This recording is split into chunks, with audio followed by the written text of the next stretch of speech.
Welcome to Holy Homestead in the Making. My name's Charity, and today we're going to be making some homemade strawberry muffins. So today I have a recipe from Once Upon a Shelf. If you're like me, strawberries do not last long in your fridge. Like for some of our refrigerator is too cold or something, but strawberries only last days in our fridge.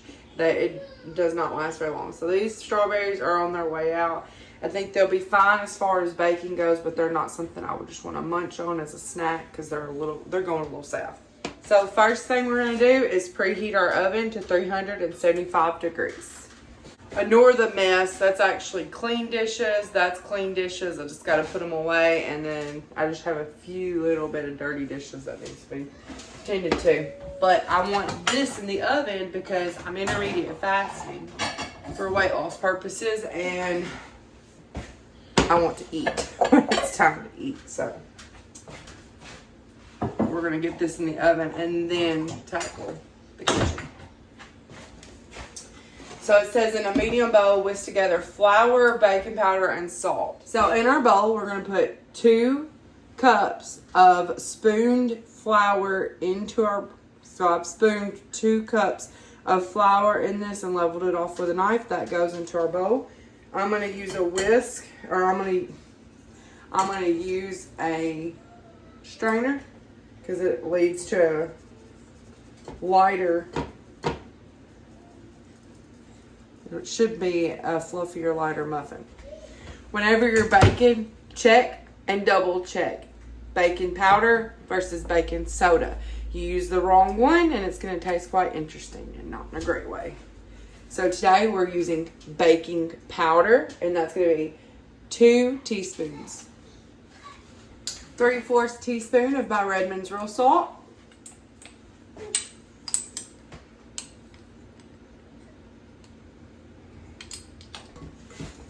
So what we're doing now, we're just incorporating all the ingredients so that the salt and the baking soda is equally distributed amongst the flour.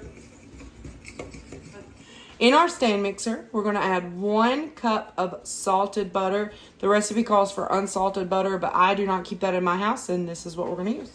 And I happen to usually like the recipes a little bit more salty anyway, so I think that this will be a good substitution.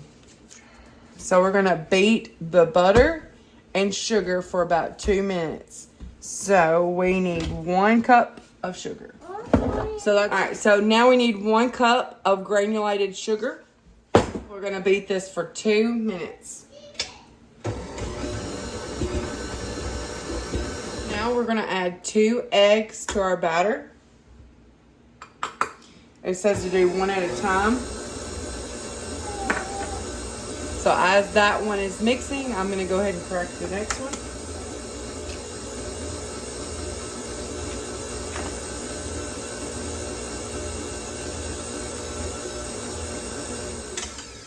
It says to make sure you scrape the sides down. Now, I have the rubber attachment on mine, so it kind of does that for me as it goes.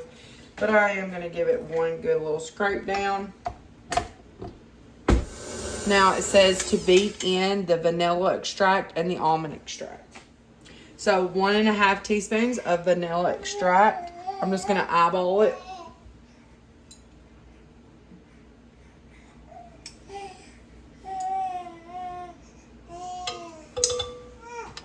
I don't have almond extract, but what I'm kind of considering is strawberry extract.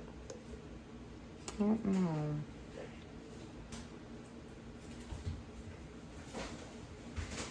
Would it be too strawberry? It's only 1/4 teaspoon. We're gonna try it. It smells good. So another interesting part is that we're going to add our flour in, but we're going to do it into 3 parts. We'll add a little bit of flour, then we'll add a little bit of milk, then we'll add a little bit more flour, then we'll add a little bit more milk, and then we'll finish off with flour. The batter tastes good. So in our bowl, we had measured out 2 1/4 cups of berries, which just happened to be almost the perfect amount. I've pulled out 1/2 cup separately. We're going to add 2 teaspoons of flour.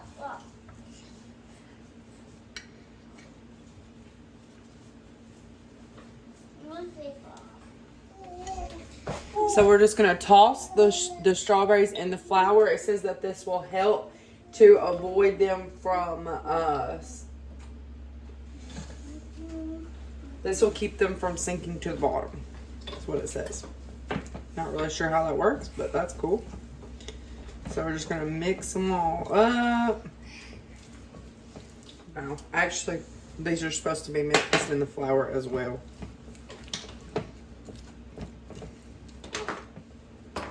I probably should have diced these a little smaller now that I'm thinking about it, but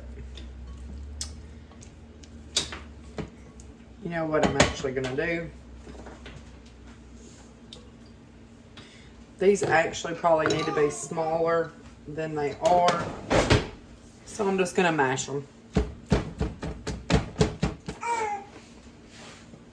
Now it says to fold these into our batter, being careful not to over mix.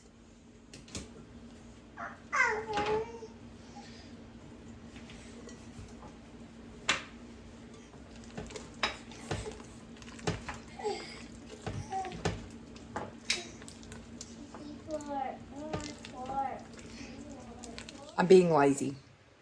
I don't feel like doing muffins. I'm going to put this in a cast iron skillet and cook it that way. Sorry, guys. You can do muffins, but I'm not going to.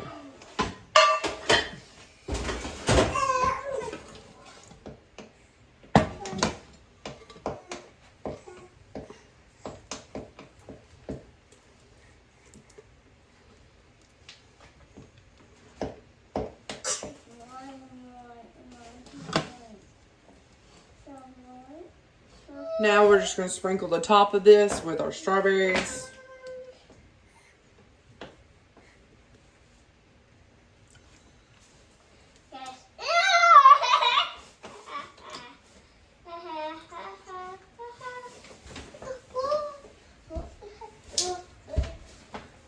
So it says to sprinkle it with, you're going to make fun of me because I don't know how to say this. It says to sprinkle it with turbinado sugar. I'm probably saying it wrong, probably butchering it. I don't have that, so I'm just going to use regular sugar.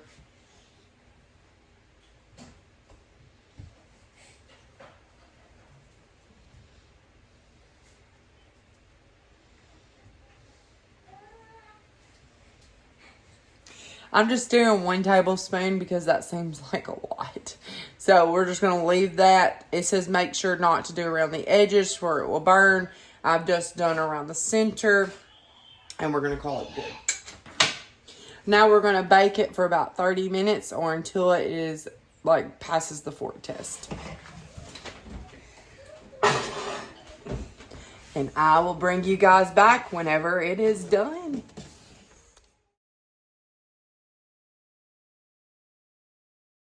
Alright guys, as you just seen, the pan just came out of the oven. It's piping hot. It looks delicious. I will tell you the one disadvantage to cooking it in this big pan like this, it did take nearly an hour to cook. That was no problem. I just did the other things I had to do. The great thing about this recipe is it is very versatile. I could substitute the strawberries and do blueberries, chocolate chips. I could do any assortment. I could swap out the sugar and do maple syrup instead.